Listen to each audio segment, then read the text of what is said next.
Assalamualaikum warahmatullahi wabarakatuh. Perkenalkan, nama saya Wirajunanto Hidayat dari Fakultas Sains dan Teknologi dari Prodi Biologi. Di sini saya akan bersosialisasi tentang pentingnya 5M dan vaksinasi bagi diri sendiri.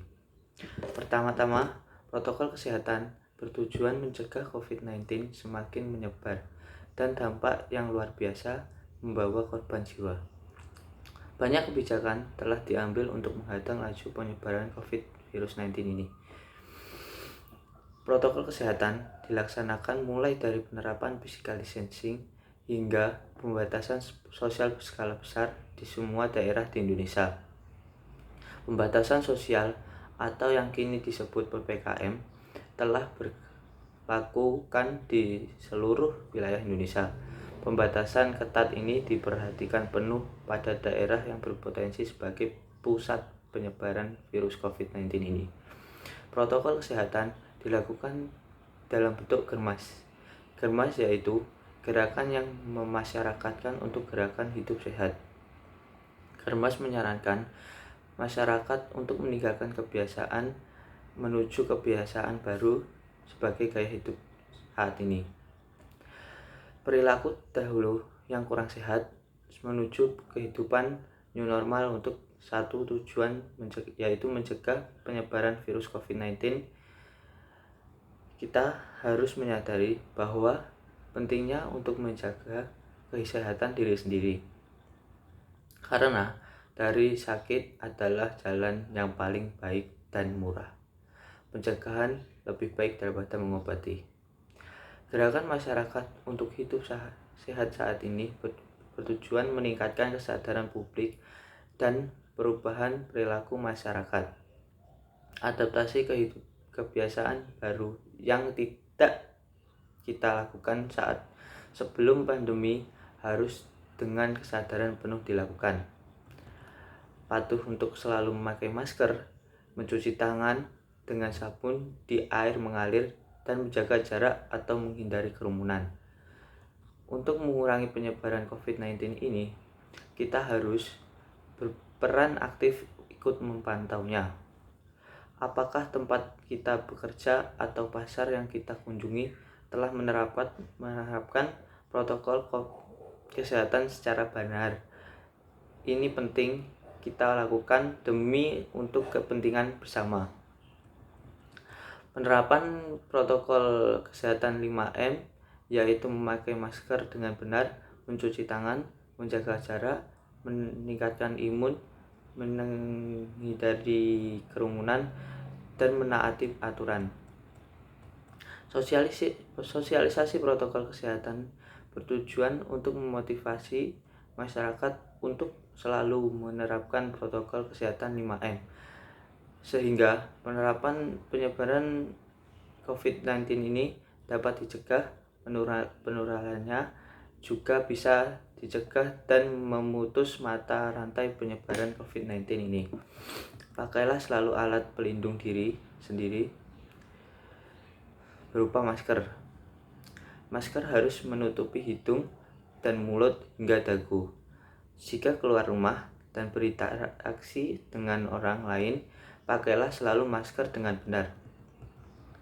Kita tidak tahu apakah orang yang kita ajak bicara dengan kita bersatu kesehatannya sedang sehat atau sakit karena COVID-19.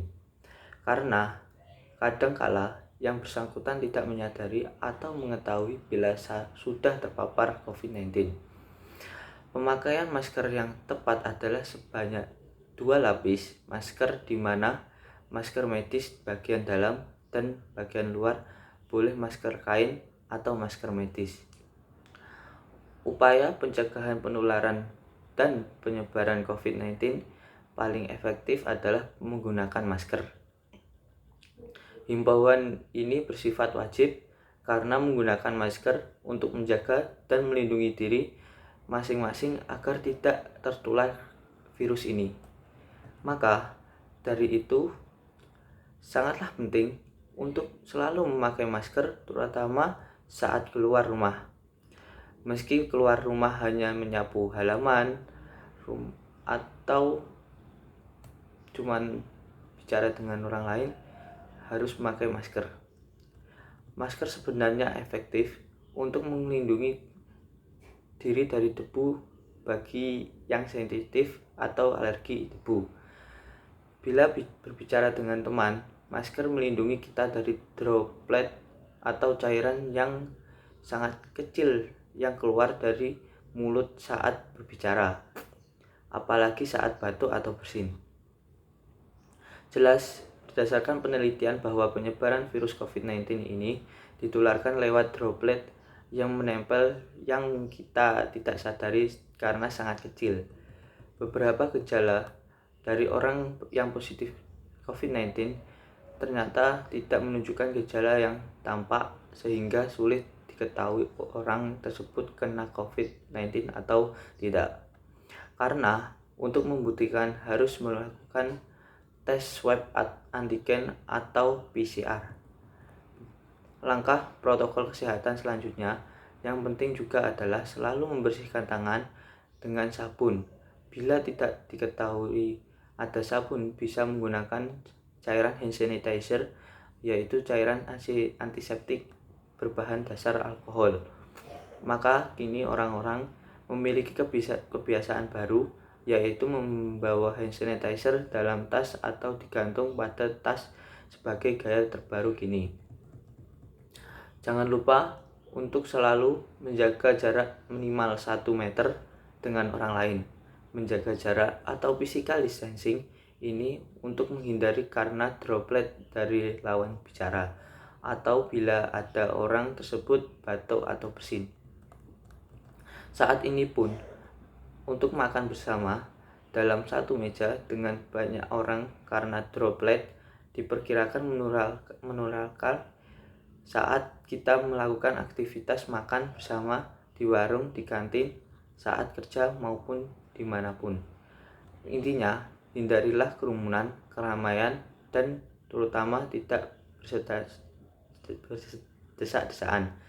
Daya tubuh juga harus selalu kita perhatikan, meningkatkan daya tahan tubuh dengan selalu mengonsumsi makanan bergizi seimbang, berolahraga minimal 30 menit sehari, dan istirahat yang cukup. Khususnya orang yang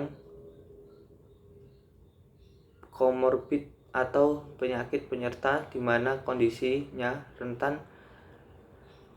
Orang dengan komorbid ini seperti mempunyai penyakit diabetes, hipertensi, obesitas, dan gangguan pernapasan, gangguan paru-paru, jantung, dan ginjal.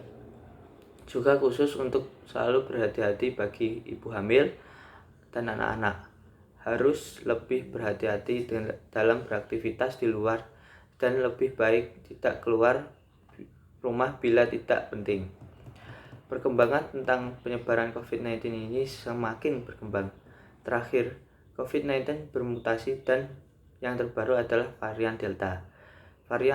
Virus varian Delta dikatakan lebih berbahaya sehingga kita harus lebih disiplin menerapkan protokol kesehatan terutama bila kita beraktivitas di luar rumah. Pemerintah tak berhenti untuk selalu mensosialisasikan hidup sehat untuk mencegah penyebaran COVID-19. Penyebaran yang sering terjadi yaitu terjadi oleh penyebaran klaster keluarga. Akibatnya, bila ada anggota keluarga keluar positif COVID-19, maka penyebarannya semakin cepat. Secara tak sadar, perjalanan virus ini semakin mendekat ke diri sendiri masing-masing. Maka, segera bila ada anggota keluarga mengalami gejala COVID-19 seperti demam, panas, batuk, hingga sesak nafas, segera periksakan ke dokter atau puskesmas. Kemudian disarankan untuk melakukan tes swab antigen atau PCR untuk memastikan ada tidaknya virus COVID-19. Hindari dulu kegiatan yang dulu biasa kita lakukan, seperti menjenguk orang sakit, menjenguk bayi baru lahir, bertamu, mendatangi acara pernikahan, arisan, hingga takziah. Apapun kegiatan masyarakat yang melibatkan jumlah orang banyak sehingga sebaiknya dihindari. Semua kegiatan tersebut mulai sekarang untuk dihindari sebisa mungkin. Kita cukup menyampaikan ucapan bahagia atau berduka lewat telepon atau chatting, SMS atau WA. Teknologi komunikasi juga kini semakin canggih. Semua kemudahan dan kecanggihan teknologi komunikasi tersebut memudahkan kita. Pandemi memang banyak kebiasaan baru yang berbeda dengan yang dahulu. Karena memang terbukti dari kegiatan masyarakat menimbulkan penyebaran COVID-19 yang sebelumnya tidak kita duga. Selalu terapkan jaga jarak, jangan berkerumun bila situasi tersebut tidak dapat dihindari. Seperti contohnya mengurus SIM, membayar pajak, atau membuat KTP dan lain-lain. Saat ini, pemerintah sedang menggerakkan untuk vaksinasi COVID-19 sama seperti negara-negara lain di dunia. Pentingnya vaksinasi juga ditekankan seperti lewat sosialisasi. Diharapkan vaksinasi COVID-19 membawa kita satu langkah lebih dekat untuk kembali kegiatan sama sebelum adanya COVID-19 ini. Tujuan vaksinasi adalah mengurangi dan mengendalikan penyebaran COVID-19. Adanya vaksinasi membuat imun kita semakin kuat dan mengurangi kemungkinan terpaparnya COVID-19. Bila ada anggota keluarga yang ragu tentang kondisinya, dapat berkonsultasi dengan dokter terlebih dahulu tentang boleh tidaknya menerima vaksinasi ini. Orang dengan riwayat reaksi alergi berat dan sedang sakit COVID-19 tidak disarankan untuk vaksinasi. Saat ini kita harus tetap mengikuti protokol kesehatan seperti memakai masker dan tidak berkerumun sebelum menerima suntikan vaksin. Kita harus terus terang tentang kondisi diri sendiri kepada tenaga kesehatan. Setelah menerima suntikan vaksin, harus tetap taat protokol kesehatan dan menuruti anjuran petugas kesehatan. Kita juga harus bijak dan berhati-hati bila menerima informasi mengenai COVID-19 dan vaksinasi. Karena hoaks dan penyebaran informasi tidak benar dapat menyebabkan kepanikan dalam masyarakat. Vaksin COVID-19 bertujuan memberikan antibodi dalam tubuh sehingga bila ada virus COVID-19 masuk ke tubuh kita dapat bertahan karena telah menerima antibodi dari vaksin tadi. Meskipun tidak ada yang dapat melindungi 100%, namun dengan vaksinasi semakin kecil resiko orang terpapar virus. Semakin kuat kita melawan virus dan dapat cepat sembuh atau hanya mengalami gejala ringan bila terpapar COVID-19. Vaksinasi membuat Indonesia segera menuju herd immunity atau kekebalan berkelompok seperti yang sudah dilakukan negara-negara lain. Sosialisasi protokol kesehatan ini untuk menghimbau masyarakat untuk meningkatkan kewaspadaan terhadap risiko penularan COVID-19 ini, terutama anak muda di mana jumlah cukup besar dan dalam masyarakat. Sekian dari saya untuk sosialisasi prokes 5M dan pentingnya vaksinasi untuk diri sendiri. Kalau ada berbelit-belitnya mohon maaf. Wabillahi wa taufiq wa hidayah. Wassalamualaikum warahmatullahi wabarakatuh.